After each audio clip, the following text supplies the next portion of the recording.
पर जिसे चाहे वह यहाँ पर कहानी और बना सकता है। जैसे घर बनाने के लिए एक प्लॉट होता है, उस पर आदमी घर बनाता है। इस तरह से ही कहानी का प्लॉट बनाया गया है। इसके लेखक हो जाएँगे शिवपूजन सहाय। शिवपूजन सहाय हैं कहानी का प्लॉट के लेखक। इसके बाद है भारत का पुरातन विद्यापीठ नालंदा। भारत का पुरातन विद्यापीठ नालंदा के लेखक हैं राजेंद्र प्रसाद। इसके बाद है ग्राम गीत का मर्म। ग्राम गीत का मर्म एक निबंध है, ये सब याद रखिएगा। ग्राम गीत का मर्म एक निबंध है और इसे लिखते हैं लक्ष्मी नारायण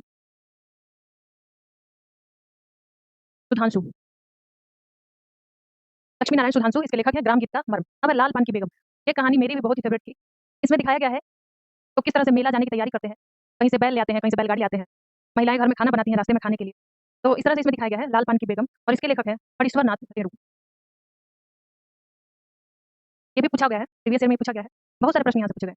फणीश्वर नाथ रेणु और अष्टवक्र। अष्टवक्र एक रेखा चित्र है और इसके लेखक हैं विष्णु प्रभाकर।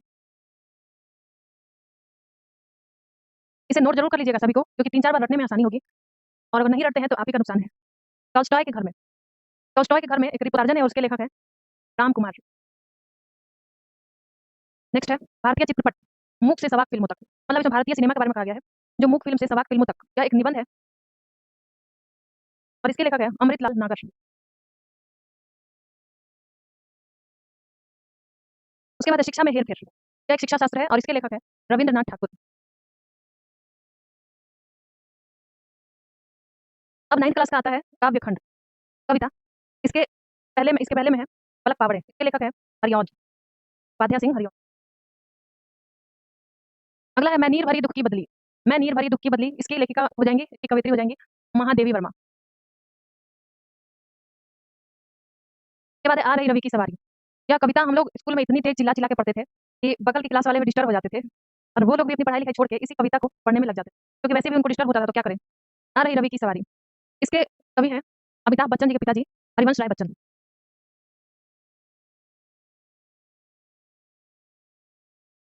बहुत ही सुंदर कविता है। इसमें यह कहा गया है कि कैसे सवेरे जब सूर्योदय होता है उस समय कैसे आकाश लाल हो जाता है, लालिमा दिखती है और इन्हीं सब उसके बाद क्या होता है इन सब का वर्णन किया गया है। कविता इस प्रकार है कि नव किरण का रथ सजा है, कली कुसुम से पथ सजा है, बादलों से अनुचरों ने स्वर्ण की पोशाक धारी, आ रही रवि की सवारी। पिहक बंदी और चारण गा रहे हैं कीर्ति गायन, होकर मैदान भागी तारकों की फौज सारी, आ रही रवि की सवारी। इसके बाद है पूरा हिंदुस्तान मिलेगा। पूरा हिंदुस्तान मिलेगा इसके कवि हैं केदारनाथ अग्रवाल। इसके बाद है मेरा ईश्वर। मेरा ईश्वर के लेखक है लीलाधर जगूड़ी।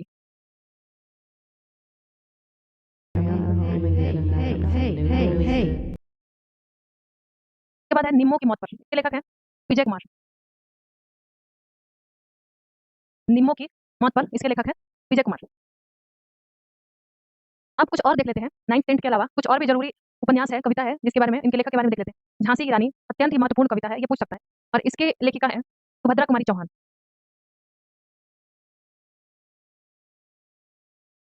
ये कविता आपने अभी कई बार पढ़ी होगी। सिंहासन हिल उठे राजवंशों ने भ्रिकुटी तानी थी, बूढ़े भारत में भी आई फिर से नई जवानी थी, गुमी हुई आजादी की कीमत सबने पहचानी थी, दूर फिरंगी को करने की सबने मन में ठानी थी, कुंदे ले हर बोलो के मुंह हमने सुनी कहानी थी, खूब लड़ी मर्दानी वह तो झांसी वाली रानी थी। इस तरह से कविता बहुत सुंदर है। लक्ष्मी थी या दुर्गा थी वह स्वयं वीरता की अवतार, देख मराठे पुलकित होते उसकी तलवारों के वार, फिर शिवाजी की गाथाएं उसको याद जवानी थी, कुंदे ले हर बोलो के मुंह हमने सुनी कहानी थी, खूब लड़ी मर्दानी वह तो झांसी वाली रानी। मैला आंचल। मैला आंचल एक उपन्यास है और इसके लेखक है फणीश्वर नाथ रेणु। ये वही फणीश्वर नाथ है जिन्होंने लाल पान की बेगम लिखा था। उसके बाद है गोदान। गोदान एक बहुत ही ज्यादा इंपॉर्टेंट है उपन्यास। इसके लेखक है सभी को पता होगा, ये प्रेमचंद्र इसके लेखक है। आगे है भारत दुर्दशा। भारत दुर्दशा एक नाटक है और इसके लेखक है भारतेंदु हरिश्चंद्र।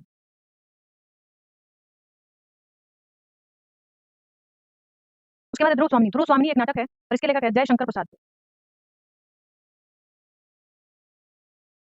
एक और कृति है इनकी बहुत ही महत्वपूर्ण है, उसका नाम है कामायनी। कामायनी के लेखक भी जयशंकर प्रसाद है। तो यहाँ पर ये टॉपिक समाप्त होता है। इसी तरह से एग्जाम के पहले तक छोटे छोटे वीडियो आते रहेंगे जिसमें रिवीजन हो जाएगा। जो पहले से पढ़ाया